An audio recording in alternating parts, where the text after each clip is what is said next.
மாண்புமிகு பறை. இந்த தலைப்பே ரொம்ப அருமையான தலைப்பு. எம்ஜிஆர் அவர்கள் நிறைய படத்துல அவருடைய பட தலைப்புகள்லாம் பாத்தீங்கன்னா சாதாரண தொழிலாளர்களை பற்றி தான் இருக்கும். ரிக்ஷாக்காரன், பட ஓட்டி, தொழிலாளி, விவசாயி இப்படின்னு தான் இருக்கும். தலைவன் ஒரு படம் எம்ஜிஆர் படம் வந்துச்சு, அது சரியா ஓடல. காரணம், அவர் எளிமையான மக்களுக்கான படங்களை நடிச்சு கொடுத்தவரு புரட்சி மக்கள் திலகம் எம்ஜிஆர் அவர்கள். அவருடைய பட தலைப்பு இந்த பட தலைப்பு ஏறக்குறைய ஒண்ணு. மாண்புமிகு என்பது அரசியல் வார்த்தை, பறை என்பது ஒரு இசைக்கருவி. எம்ஜிஆருடைய படத்துல நாடோடி மன்னன், நாடோடிங்கிறவன் ஊர் முழுது சுத்திட்டு இருக்கிறவன், மன்னன் என்கிறது உயர்ந்த ஸ்தானத்தில் இருக்கவங்க. இந்த மாண்புமிகு பறை, இந்த ரெண்டையும் சேர்த்து பறை இசைக்கு ஒரு மிகப்பெரிய அந்தஸ்தை கொடுத்த படத்தினுடைய தயாரிப்பாளர் சுபா, அப்புறம் அவங்க சுரேஷ் ராம், அவங்க ரெண்டு பேருக்கும் பிரான்ஸ்ல இருந்து இந்த படத்தை ரொம்ப அருமையா தயாரிச்சு கொடுத்ததுக்காக நன்றி சொல்லி, இந்த இயக்குனர் பாருங்க, அவர் அப்படியே பரபரப்பா தான் இருக்காரு. என்னை கூப்பிடுறப்ப கூட வணக்கம் சார், வந்திருக்கு சார் அப்படின்ட்டு அழைப்புதல் கொடுக்கறதுக்கே இவ்வளவு பரபரப்பா இருக்காரு. படம் டைரக்ட் பண்றப்ப எப்படி இருந்திருப்பாருன்னு யோசிக்கிறேன் நான். அப்படிப்பட்ட ஒரு சுறுசுறுப்பான ஒரு தம்பி விஜய் சுகுமாரன் அவருடைய இயக்கத்துல இந்த படம் வந்திருக்கிறது ரொம்ப சந்தோஷம். நம்ம மேடையில் உட்கார்ந்துருக்க ஒவ்வொருத்தரை பத்தி தனித்தனியா பேசணும்னு ஆசை. அவர் ஜானி மாஸ்டர் இங்க நான் வந்தோடனே சலோமியா பாட்டுக்கு ஆடி அவர் தொடங்கி வச்ச வைப்பு தான் இன்னும் அப்படியே மேடையில வைப்ரேஷன் அப்படியே இருக்கு. அதற்கு முன்னாடி நம்ம வேலு ஆசான் பாத்தீங்கன்னா, எனக்கு தெரிஞ்சு ஒரு கலைஞர் கூட்டத்தில் இருக்க அவ்வளவு பேரையும் தன் பக்கம் கவர்ந்து தனக்காக கைதட்ட வச்ச ஒரு அற்புதமான ஒரு வாத்தியார். ஒரு 5 நிமிஷத்துல எவ்வளவு பெரிய மேட்டரை பண்ணிட்டாருன்னு ரொம்ப சந்தோஷப்பட்டேன். அதே மாதிரி நம்ம கணேஷ் பாபு சாரு, அவர் என்னுடைய ரசிகருங்கும் போது ரொம்ப சந்தோஷம். நம்ம அன்பு தம்பி ஸ்ரீகாந்த் தேவாவுக்கு தேசிய விருது வாங்கி கொடுத்திருக்காரு. ஸ்ரீகாந்த் தேவாவோட பாட்டெல்லாம் கேட்டாலே இந்த கோமா ஸ்டேஜ்ல இருக்கவன் கூட அந்த இதெல்லாம் பிச்சு போட்டு இந்த வர்றேன் அப்படிங்கிற மாதிரி இருக்கு. இந்த பம்பர கண்ணாலைங்கிற பாட்டு சந்திரபாபு ஐயா பாடினது, அதை இவர் பாணிக்கு மாத்தி எப்படி ஒரு வைபோட கொடுத்தாரு. பம்பர கண்ணாலே காதல் சங்கதி சொன்னாலே அப்படின்னு பரபரப்பா ஆக்கி, அவர் எப்பயுமே ஒரு மெஷின் மாதிரி இயங்கிட்டு இருக்கிற ஒரு அருமையான இசையமைப்பாளர். அவர் இருக்கிற இடம் கூட அப்படியே வைப்ரேஷனோட இருக்கும். அப்படிப்பட்ட ஒரு நல்ல இசையமைப்பாளர். அதே மாதிரி நம்ம முரளி சார், அவருடைய குரலுக்கு நாங்கெல்லாம் மிகப்பெரிய ரசிகர். இந்த மேடையில எல்லாரும் இந்த மாதிரி ஹீரோயின் பாத்தீங்கன்னா, நம்ம பல படங்கள்ல ஹீரோயின்லாம் பேசி கேட்டிருக்கோம். சீவாம அப்படியே ஃபுல் ஹேரோட தான் வருவாங்க. அந்த ஹேர் முன்னாடி வந்துகிட்டே இருக்கேன், அதை பின்னால் அப்பப்ப தள்ளி விட்டுட்டே இருக்கேன். நான் இந்த படத்துல நடிச்சது எதுக்குன்னா, இந்த ஹேர் இங்க வந்துடும், அப்புறம் அப்படியே பின்னால தள்ளி விட்டேன். நான் அதை பேசாம இழுத்து ரப்பர் பேண்ட் போட்டு பேசாம இருந்திருக்கலாம். ஒவ்வொரு வாக்கியத்துக்கும் அதை ஏன் இப்படி பின்னாடி, அது ஒரு ஃபேஷன் ஆகி போச்சு. ஆனா நம்ம காயத்ரி ரமா எவ்வளவு அழகா ஒரு தமிழ் பொண்ணு மாதிரி ஜட பின்னி கிளிப் வச்சு, அந்த வேலையே இல்லாம அவங்க பேசின தமிழும் ரொம்ப அழகா இருந்துச்சு. கிளைமேக்ஸ்ல ரொம்ப அருமையா நடிச்சிருக்காங்கன்னு சொன்னாங்க. என் பையன் நடிச்ச படத்துக்கு நானே பேசுறது எப்படின்னா, என் மகன் என் கிளாஸ்ல இருக்கான், அவன் பேப்பரை நான் திருத்துறப்ப எப்படி இருந்திருக்கு யோசனை. அவன் என்ன எழுதினாலும் மார்க் போட்டுதான் ஆகணும். காரணம், இதே மாதிரிதான் ஒரு அப்பா தன்னுடைய மகன் பேப்பரை திருத்திட்டு இருக்காரு. தமிழ் வாத்தியார் அவர் என் பக்கத்துல உட்காந்து திருத்திட்டு இருக்காரு. மாத்திரை என்றால் என்ன அப்படின்னு இலக்கணத்துல ஒண்ணு இருக்கு. எழுத்தினுடைய அந்த டைமிங், இக் அப்படிங்கிறது அரை மாத்திரை, காங்கிறது ஒரு மாத்திரை, காங்கிறது 2 மாத்திரை அப்படிம்பாங்க. அதை சொல்லி எழுதணும். மாத்திரை என்றால் என்ன, எடுத்துக்காட்டுகளுடன் விளக்குக. அவன் மறந்துட்டான் படிச்சத, அவனுக்கு தெரிஞ்ச மாத்திரை எழுதியிருக்கான். மாத்திரை என்பது நோய் வந்தால் கொடுக்கப்படும் ஒரு வில்லை. இது அரசாங்க மருத்துவமனையில் இலவசமாக கிடைக்கும். மெடிக்கல் ஸ்டோரிலே காசு கொடுத்தால் தான் கொடுப்பார்கள். அரசாங்க மருத்துவமனையில் கொடுக்கப்படும் மாத்திரையில் தானா ஆனா என்று எழுதியிருக்கும். இதுதான் மாத்திரை அப்படின்னு எழுதிட்டான். ஆனா உண்மையிலே அவனுக்கு மார்க் கொடுத்து தான் ஆகணும். தமிழ் இலக்கணத்தில் மாத்திரை என்றால் என்னன்னா கேட்டிருந்தாங்க, இல்ல மாத்திரைன்னு கேட்டிருந்தா எழுதியிருந்தாங்க. பெத்த அப்பே ரைட் போட்டு மார்க்க போட்டான் 5க்கு 5. என் பையன் நடிச்ச படத்துக்கு நானே போய் பாராட்டி பேசுறது அவ்வளவு நல்லா இருக்காது. ஆனா இருந்தாலும் ஒரு பேச்சாளருங்கிற முறையில என்னை கூட்டு வந்து ரொம்ப அருமையா இந்த நிகழ்ச்சிக்கு வந்து என் முன்னாடியே பேசினாரு. ரொம்ப சந்தோஷம். இந்த 2 அப்பா அம்மா இன்னைக்கு மேடையில ஒன்னா இருக்கான். நானு என் பையன் தேவா ஐயா அவருடைய சன்னு 2 தலைமுறையும் ஒரே இடத்துல சந்திச்சது ரொம்ப சந்தோஷம். நம்ம தேனிசை தென்றல் தேவா சாரு எங்க குடும்பத்துல ரொம்ப ஒண்ணுக்குள்ள ஒண்ணு. காரணம் அவரோட பாட்டை சொல்லிதான் பயங்கர பட்டிமன்றத்துல ஹிட் ஆனோம். லாலாக்கு டோல் டொப்பிமா கண்ணே கங்கம்மா இடுப்ப சுத்தி திருப்பி பாரம்மா அப்படின்னு சொல்லிட்டு இந்த பாட்டு கவிஞர் வாலி ஒரு பெண்ணை பெருமைப்படுத்துவதற்காக எழுதினார் அப்படின்னு சொல்லிட்டு அதுக்கு விளக்கம் கொடுத்தோம். லாலா என்றால் திருநெல்வேலியில் அல்வா கிண்டும் இடம், டோல் என்றால் அடுப்பு, டப்பி என்றால் மாவு வைக்கும் டப்பா. இப்படி அல்வா அடுப்பிலே வேலை செய்யும் கங்கம்மா என்ற பெண்ணே, உன்னுடைய இடுப்பை அடிக்கடி திருப்பிப்பார். ஏனென்றால் ஸ்டவ்விலிருந்து தீ உன் சேலையில் பற்றிவிடக் கூடும் என்பதற்காகத்தான் கவிஞர் வாலி லாலாக்கு டோல் டோப்பி மா கண்ணே கங்கம்மா இடுப்பு சுத்தி திருப்பி பாரம்மா என்று எழுதியதன் நோக்கம் இதுதான் அப்படின்னு சொன்னோம்னா எல்லாரும் உண்மையா வாலி வந்து என்னை பார்த்துட்டு கண்ணீர் விட்டு அழுதுட்டாரு. சத்தியமா நான் இப்படி நினைச்சு எழுதவே இல்லை. ஏன்டா இப்படி ஒவ்வொரு பாட்டுக்கும் இப்படி அர்த்தம் சொல்லி உசுர வாங்குறீங்க அப்படின்னா, அந்த பாட்டு தேவாரண்யம் பாட்டு அன்னைக்கு தொடங்கினதுதான். அவருடைய பாட்டு எத்தனையோ பாட்டு மேடையில பாடியிருக்கேன். பஞ்சு மிட்டாய் சீல கட்டி பச்சை வண்ண ரவிக்க போட்டு கஞ்சி கொண்டு போறவளே நெஞ்சுக்குள்ள நீ வாரியா அடவாரி விட்டாக்க வரவழைச்சாக்க மடிதெறிஞ்சாக்க வாரேன் பொங்க சிங்சா சிங்சா சிங்சா சிங். 2 பாட்டையும் ஐயா தான் மியூசிக் போட்டார். 2மே எதுல இருந்து எதை கொண்டு வந்து மேட்சிங் பண்ணியிருக்காரு பாருங்க. அவர் வந்து வெறும் கானா பாட்டு வெறும் குத்துப்பாட்டு மட்டும் இல்ல, கர்நாடக சங்கீதத்தில் அவர் எழுதி அவர் இசையமைத்த பாடல்களுக்கு நான் மிகப்பெரிய அடிமை. ஆனந்த பைரவிங்கிற ராகத்துல ஹரிகரன் பாடியிருப்பார். கொஞ்ச நாள் பொறு தலைவா ஒரு வஞ்சி கொடி இங்கே வருவா கண்ணீரண்டில் போர் தொடுப்பா அந்த வெண்ணிலவ தோற்கடிப்பா. ஆனந்த பைரவி ராகத்துல இவ்வளவு அழகான ஒரு பாட்டு. பாட்ஷா படத்துல அந்த பாட்டு வர்ற சீன் இருக்கு பாருங்க. ரஜினி சார் வந்து அந்த மெடிக்கல் காலேஜ் இடம் கொடுக்கிறவன்ட்ட எனக்கு என்ன ஒரு பேரு காதல போய் சொல்லுவார் பாட்ஷா. தங்க மகன் இன்று சிங்க நடை போட்டு அருகில் அருகில் வந்தால் அப்படின்னு சொல்லி அந்த கம்பீர நாட்ட ராகத்துல உண்மையிலே அவர் கர்நாடக சங்கீதத்திலும் மிகப்பெரிய வல்லமை உள்ளவர். இன்னைக்கு அவர் கர்நாடக சங்கீதத்துக்காகவே ஒரு படத்துக்கு மியூசிக் போட்டிருக்காரு. அந்த படம் மிகப்பெரிய சங்கராபரணம் மாதிரி வெற்றி அடையணும்னு சொல்லி நம்ம தேவா சாருக்கு என்னுடைய மனமார்ந்த நன்றி. இந்த படத்துக்கு அவர் தான் உண்மையிலே ஹீரோ. அதனால அவருடைய பாட்டை பத்தி ஒரு தனி பட்டிமன்றம் போடலாம்னு நான் ஆசைப்படுறேன்.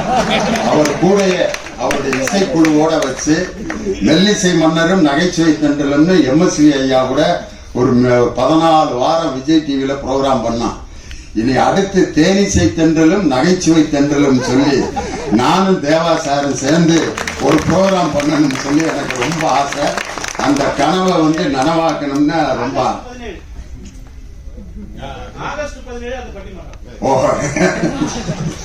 அது மாதிரி அவர் இன்னைக்கு மேடையில இருந்தது ஒரு பெரிய சந்தோஷம். நம்ம இயக்குனர் திரைக்கதை மன்னன் ஐயா கே பாக்கியராஜ் அவருடைய படத்துல வந்து ஒரு மறக்க முடியாத வாசகங்கள்னு நிறைய இருக்கு. அதுல அவர் படத்துல இருக்கக்கூடிய அந்த மறக்க முடியாத காட்சிகள்னு நிறைய இருக்கு. இயக்குனர் கே பாக்கியராஜன் அந்த போடுற இடம் பார்த்தீங்களா, அது வந்து ரொம்ப ரசிக்கிற மாதிரி ஒரு இடம் இருக்கு.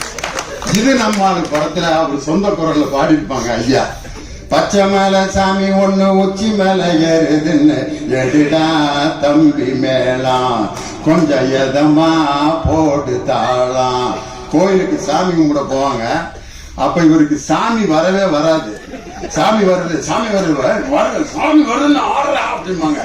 ஆடவே மாட்டோம். வரல வராம வரலடா சாமி அப்படின்னு பின்னால ஒரு ஊசிய வச்சு பேக்ல ஒரு குத்தி விடுவாங்க.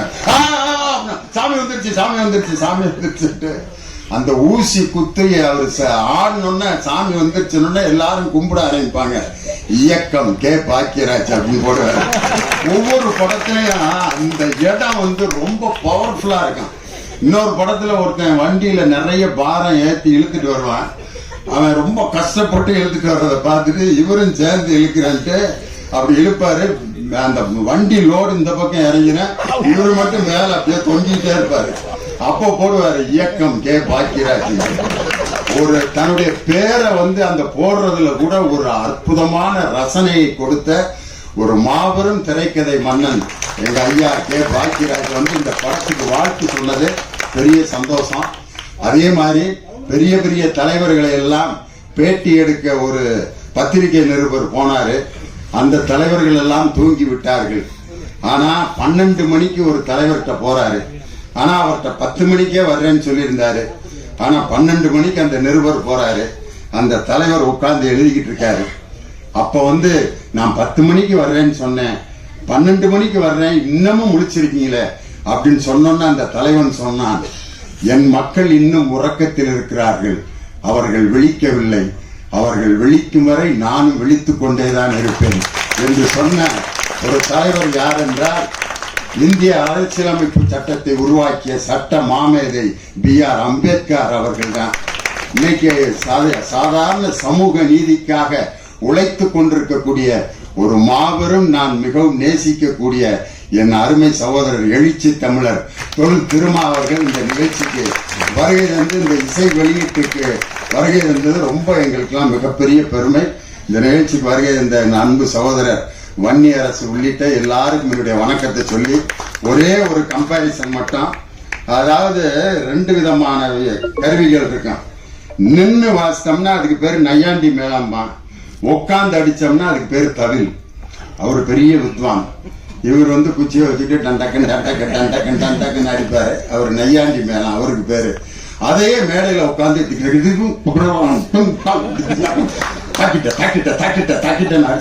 பெரிய வித்வான்றார். அதே மாதிரி நாயனம் கீழே நின்று கரகாட்டத்துக்கு ஓதுவாரு, அதுக்கு பேரு நாயனம்பாங்க.